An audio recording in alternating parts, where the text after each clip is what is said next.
I want to let you know about some projects that I've got coming up and some ideas that I've got for this Hyperon thing. Um, I've been amazed by the response, really. It's been incredible.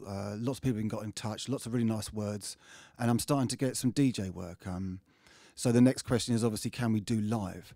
Now, this is the big question. This is a really big question. It's kind of on two levels. First of all, getting the live set together, which means recreating the tracks.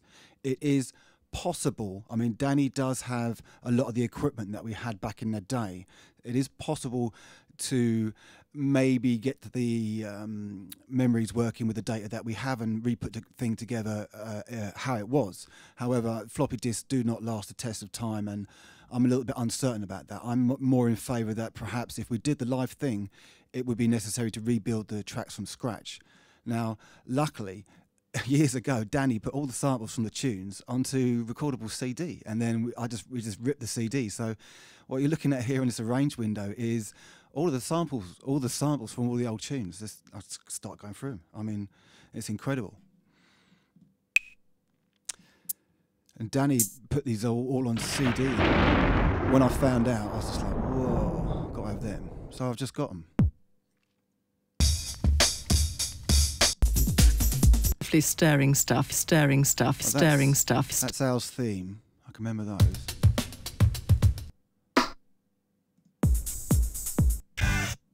Ah, that's Watch Us Now.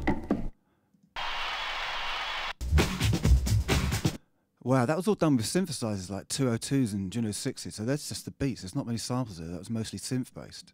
Ah, Threshold of Sanity. Yeah.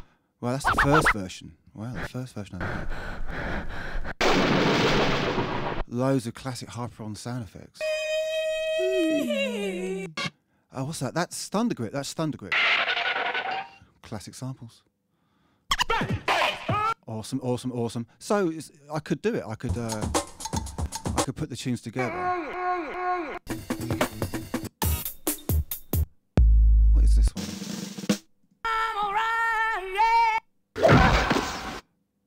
Oh, I can't remember.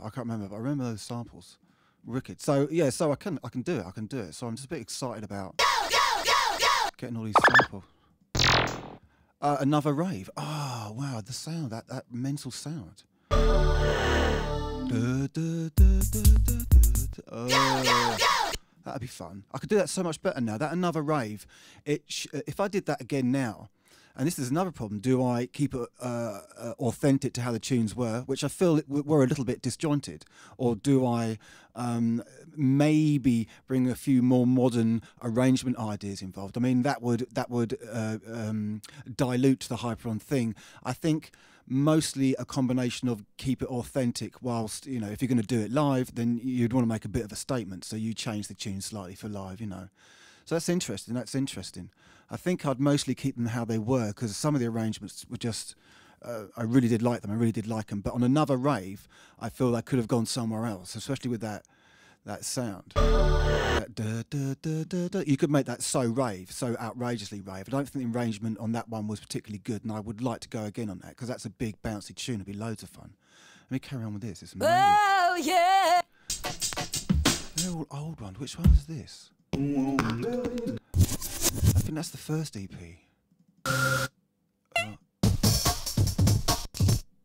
Yeah. Oh yeah.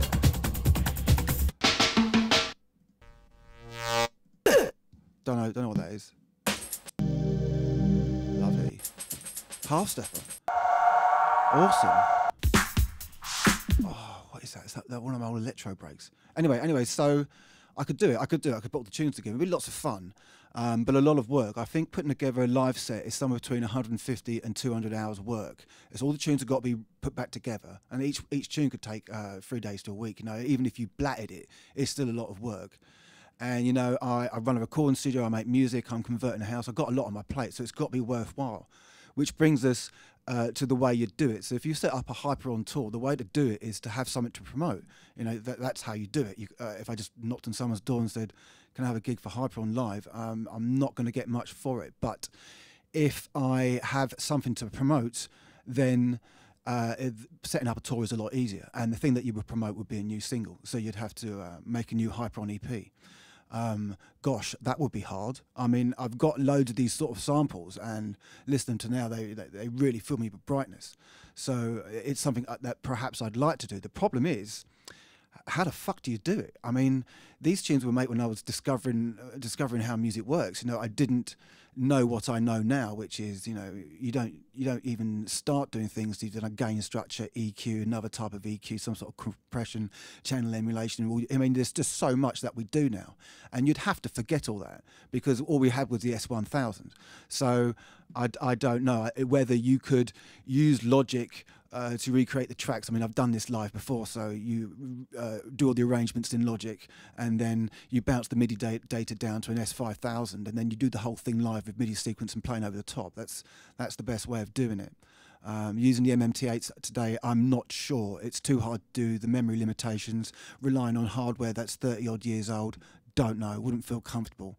I think from a live set, what you want is, first, the whole thing's got to be happening on stage, and, you know, a little bit of showmanship and something to promote, which is a new EP, which would be very hard to do, but would be fun, and would have to be done by the limitations of the equipment of the day. Maybe you could use the EX24 sampler in here and just limit yourself to what you would have been able to do, which is basically DJ EQ, low shelving, mid and high shelving. That's all you really had. Very hard to do. That'd be very hard for me to do, but it would be interesting the sound you get. I mean, when I listen to these sounds, they do sound very S1000. The sort of slight... In the forests of the night. The slight sort of dullness of the actual samples. I mean, now I work at 24-bit 88.2, so, you know, it's transparent really, and musical, very musical. You catch a lot more of the width of sound nowadays, and of course we were just sampling in mono, so there's that problem as well. Hello. Oh, what was that? Is that a magic note? I can't know. This is so cool. I don't really know.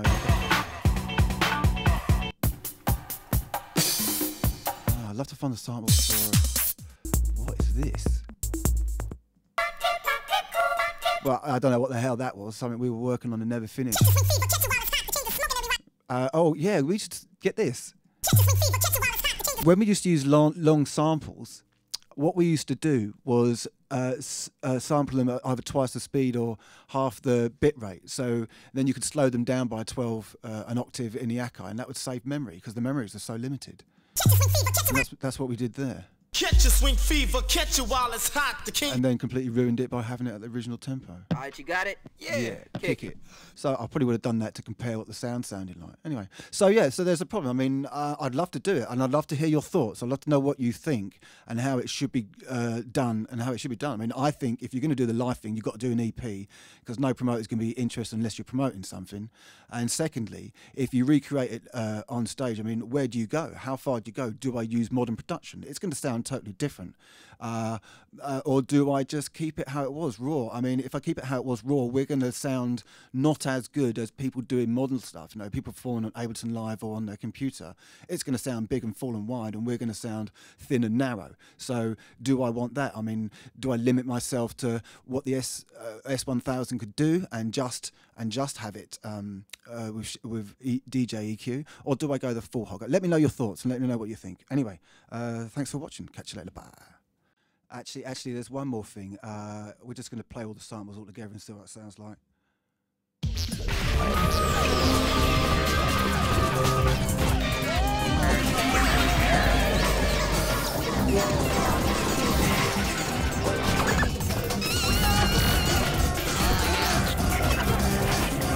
That is awesome. Okay, cheers.